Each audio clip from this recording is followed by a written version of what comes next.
Welcome to Chapter 12, Benefits. Please feel free to stop and replay the video as needed. Benefits cost, and you'll find out during the reading of the chapter and taking the quiz. But I've got the boss on the left and the meter is running on the right. So let's keep moving. The sequence of this presentation won't take long, but I'm an HR professional. Let's see how you feel about benefits. Chapter 12 has a strong influence from the World at Work, the website for the Total Rewards Association, as shown on the slide. Chapter 12 has the strategic use of benefits.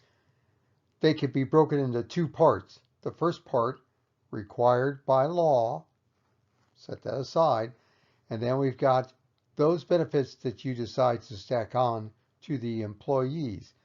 Paid leave, group insurances, including medical, other group insurances, as shown on the slide on the upper right. Then we get into retirement plans. And remember, you can always design your own using a Roth, but that's your decision. Family friendly and other. Other is shown on the slide. And we'll be adding on from our reading education and reimbursement, just to name a few. Let's talk benefits.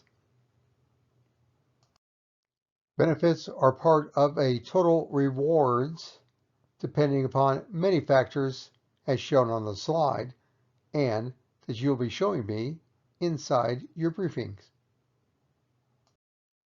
Referring back to a previous slide, benefits include tangible, indirect rewards. And I'll be referring to that slide and the next couple of slides as we go along during the briefing.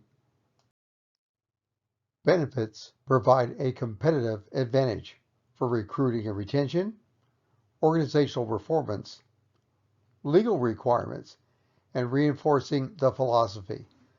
Whether it's a corporate philosophy or a not-for-profit philosophy, whatever type of philosophy you have is going to come out during your benefits.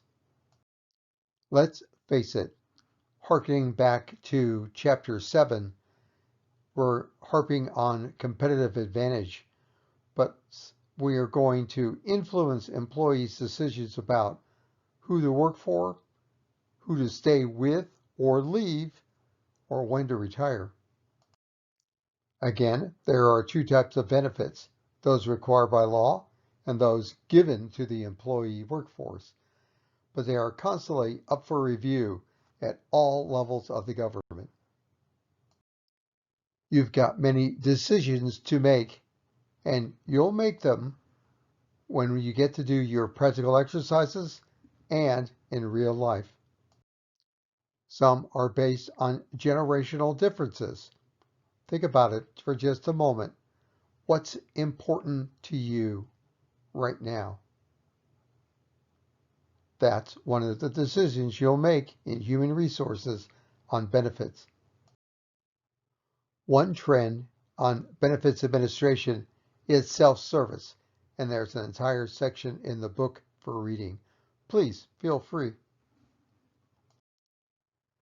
Benefits communication is extremely important and is shown at the reading shown here. Part of what is going to be your benefits communication is what is required by law, such as Social Security, Medicare, workers' compensation, and unemployment compensation.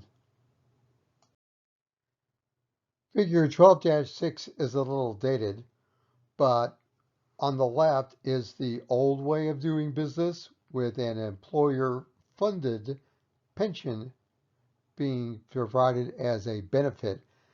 Switch over to the right-hand side, cover up the left, and we're talking about employee-funded retirement plan with a defined contribution. And I'll explain that in just a moment. But this is the best we can hope for. Remember that you also have a Roth and you also have an IRA that you can do on your own if you decide to do so.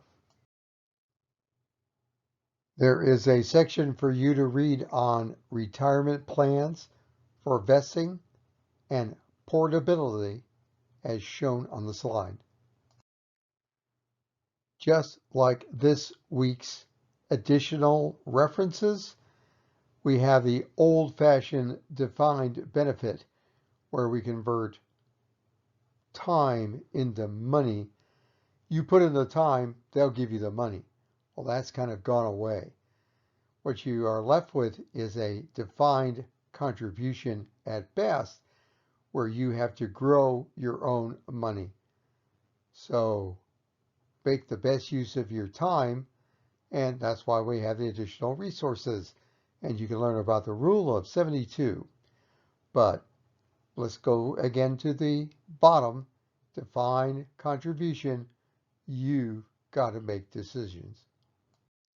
I am sometimes asked to translate the different paragraphs in the IRS code.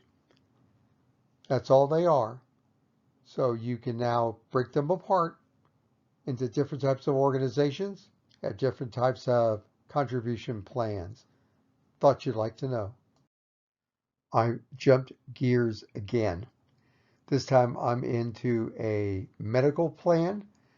It's the plan that's currently on the books, but it is being looked at over time, and we'll wait to see how it turns out in both the courts, Congress, and the executive branch. Another medical plan that people will want to know about, don't forget the certain handbook that's going to be out there, is going to be COBRA provisions, probably in the first line that requires that employers with 20 or more full-time or part-time employees offer this type of coverage. A third type is HIPAA, as shown on the slide. Would you like to know more? Please don't forget the Human Resource Management undergraduate concentration, which has both in it HRM 340 Employment Law and HRM 410 People Analytics, but we're going to talk to the discussion of how people use benefits to decide.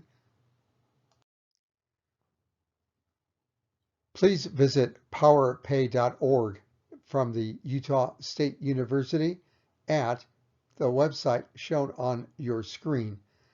It will not only talk about money past, present, and future, but we'll talk about the various uses of money in not only the calculators, but the education. Please check it out. Here are the references I used to pull together this slide presentation. Thank you so much for your time and attention.